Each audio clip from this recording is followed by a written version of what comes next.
Здравствуйте, друзья! В эфире Геоэнергетика Инфо. С вами Максим Радайкин и сегодняшний мой собеседник, геостратег Андрей Школьников. Здравствуйте! День добрый. Трамп анонсировал реинтеграцию России в экономическое и энергетические рынки после подписания мирного плана. Но тут возникает вопрос. Евросоюз заблокировал себе любую возможность к приобретению энергетических ресурсов, да и Российская Федерация не сможет и не захочет продавать по тем рыночным инструментам, которые Евросоюз навязывает для всех игроков. В чем смысл посыла Трампа? Евросоюз, в принципе, уже изжался, ему столько энергоресурсов не нужно, экономики падают. В чем смысл данного посыла? Смотрите, энергетический баланс мира сейчас будет распадаться на отдельные региональные рынки. Причем очень локализованные, очень жестко связанные. Мы прекрасно понимаем, что нефть и газ Персидского залива США физически не нужны. Но это нефть и газ нужны Китаю и Европе. Соответственно, изоляция, уничтожение добычных комплексов в Персидском заливе в рамках военных действий приводит к тому, что ни Китай не получает энергии, ни Европа. США свое заберут, у них Венесуэла. Какие запасы мировые Венесуэлы, то есть там по оценкам больше 20%, просто там периодические цифры чуть плывут, добыча в районе 0,5% мировых. Это вот по нефти мы смотрим. И мы понимаем, что, собственно говоря, Соединенным Штатам даже вот их чудные цифры с сланцем, где там дикие объемы бурения, где порядка 4,5 миллионов баррелей в сутки, это вот бурение предыдущего года. Условно говоря, если сейчас они не будут бурить в 26-м году уже, не пробурятся, если в 27-м году минус 4,5 миллиона баррелей в сутки выпадет из баланса, то есть из 12 миллионов. Это существенно. Дальше и дальше, меньше и меньше, то есть это абсолютно другая нефтяная отрасль, непривычная нам, то есть не классическая, где ты провел разведку, пробурил, вышел на плато и радостно 10-15 лет наслаждаешься. Особо ничего, не делая мимо текущего обслуживания. Поэтому вопрос. Рынки каковы будут? Рынки распадаются. США в западном полушарии замечательно решают свои проблемы. Возникает вопрос, что им делать с Европой? Хочется ли им гнать сюда эти СПГ-заводы, СПГ-танкеры? Нет, не хочется. Европе не нужен газ made in USA.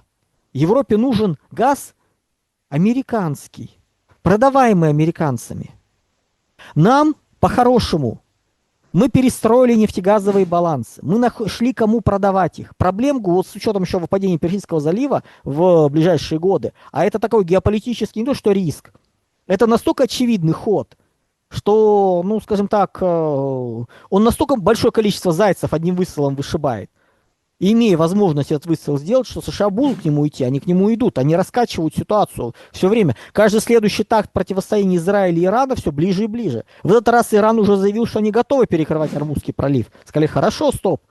Следующим тактом перекроете. Еще чуть-чуть, и ракеты полетят. Не только в иранские месторождения и переработку, но и в арабскую. В 2014 году, когда Майдан практически успокоился, появились снайперы, которые начали стрелять в обе стороны. Соответственно, США найдут снайперов. То есть, есть цель, геополитическая задача. Очень серьезная. Соответственно, когда мы говорим о России, у России альтернативы поставок, чисто вот у России альтернативы поставок в Европу нету. И не нужно. Вот на уровне долгосрочном, на уровне, давайте так, баланса финансового сальда, нет этого идиотизма, как у нас было, что запасаемся на годы вперед, а потом не можем это вернуть. Нет. Нам нужно сколько-то месяцев, чтобы было валютный положительный баланс за сколько-то месяцев торговли. Все, что лишнее, можно ограничивать поставки, уменьшать. Соответственно, мы можем продавать Европу, какие-то объемы можем. Это не жизнь, не является чем-то целенаправленным. Так почему бы нам не сделать с Соединенными Штатами консорциум? Они обеспечивают сбыт, мы обеспечиваем газ. Они забирают себе газопроводы на территории Украины, ремонтируют их, приводят божеский вид. Как это можно? Мы понимаем, что там возраст их и состояние такое, что тяжелый вопрос. Сделали, запустили, а прибыль делим пополам. Хороший бизнес на несколько лет. Да, Европы потом не будет. Да, с Европы мы за, грубо говоря, то, что получим, мы с них же это и заберем. Но заберем не деньгами, не фантиками, а реальными активами. Производствами, землями, когда будем, дальше, когда Евросоюз развалится, и мы начнем туда зачищать эти экспансии. А это не так и долго осталось уже. И Евросоюзу жить, собственно говоря, экспансия. Америка уйдет. Мы Европу с Америкой делим не по географическому принципу, а по временному. До какого-то времени они грабят ее и уходят. Все, что осталось, мы можем забрать себе то, что нужно. Вот у нас какое разделение Европы будет. Им она уже и будет не нужна. Поэтому почему бы какое-то время они устроят совместный бизнес? Да, жестко, цинично, рационально, но и нам, и им выгодно. Альтернатива. Мы вообще ничего туда не продаем. Они гонят туда СПГ-заводы. Другая альтернатива. Мы восстанавливаем какие-то газопроводы и просто делим прибыль за счет Европы. И цену, американцы же цену берут не от местных кухонь, как это было, когда у нас цены на газ, начиная там в 2014 году мы заходили в противостояние с Европой, 400, ну около $400 за 1000 кубов, выползли 100-120 долларов за 1000 кубов. Еще инфляцию называется, добавьте, там вообще называется был полный ужас. Вот у нас было газовое противостояние. А сейчас-то будут за цену отвечать будут они перед американцами. Цена будет Генри Хаб, плюс логистика, плюс риски, плюс еще что-то такое. Ребят, вы там получите цену, дай боже. Это будет не 6,5 там за БТЕ, миллион БТЕ. Там будет хорошая цена. Там цена будет, как в Юго-Восточной Азии. И эту половину прибыли давайте поделим. Пополам называется, там 20 на 8, 70 на 30, уже не важно, то есть это разговор переговоров. Но, собственно говоря, на понятийном уровне мы это делим. Формально газ американский, американский. Получаете, получаете. Терпите. Все. Америка, да, окончательно грабит остатки Европы, мы получаем, соответственно, тоже часть с этого пирога. Не больше, ни о каком чему-то серьезном пока речи нет. Все разговоры там о Восточном, о Беринговом туннеле, о строительстве, это история уже даже, ну, скажем так, 30-е, 40-е годы. Это не сейчас. Да, это сейчас запускается, но это другая история. Здесь не глобальная здесь не чистая энергетика, здесь многоходовки и более сложные.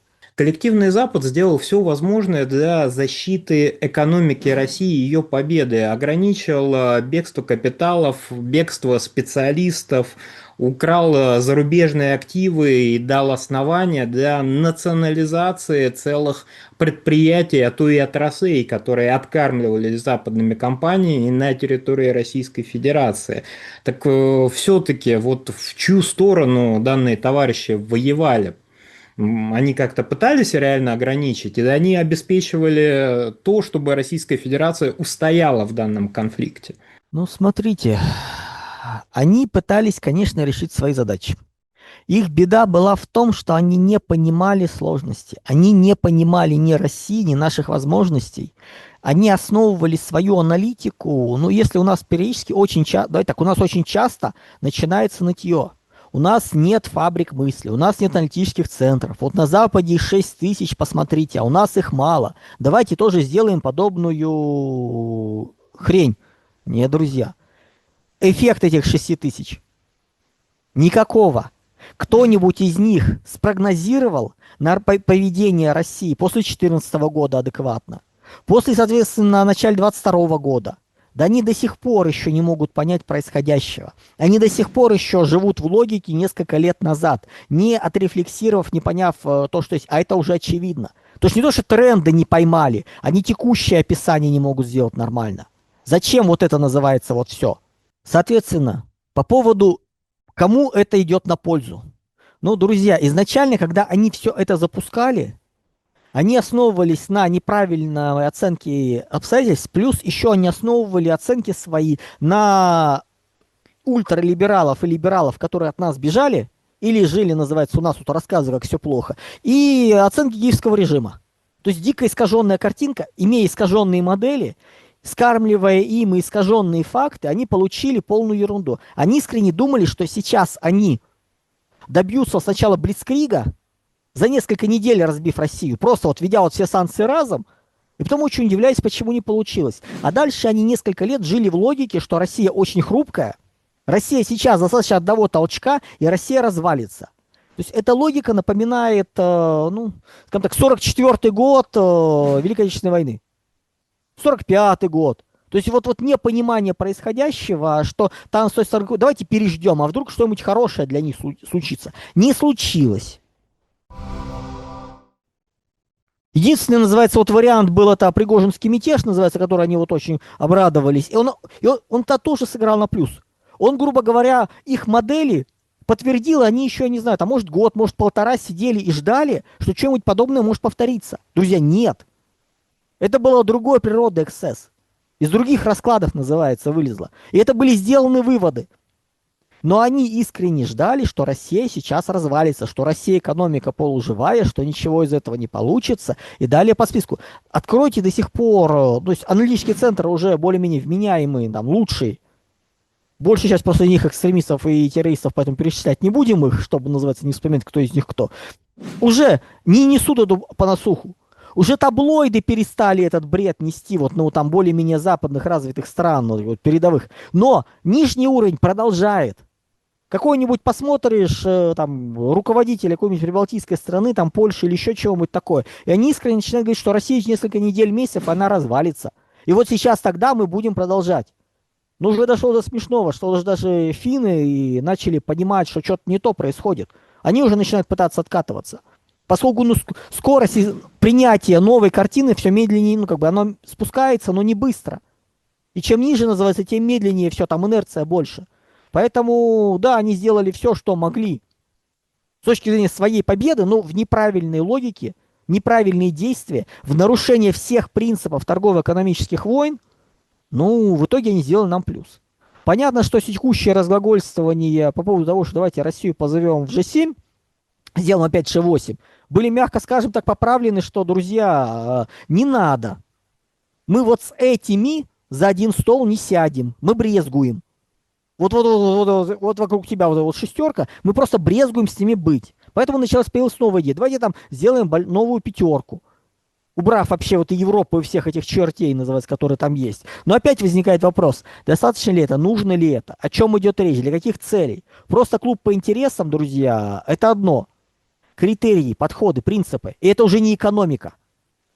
Мы понимаем, что с формальными 3% там, экономики России, если мы там по ППСу, дальше, соответственно, если подкрутить еще методики оценки и прочее, будет выше, там по влиянию на экономику значительно выше, но не для того, чтобы противостоять экономикам на порядок в сумме больше, плюс в условиях, когда, собственно, те законы еще действуют.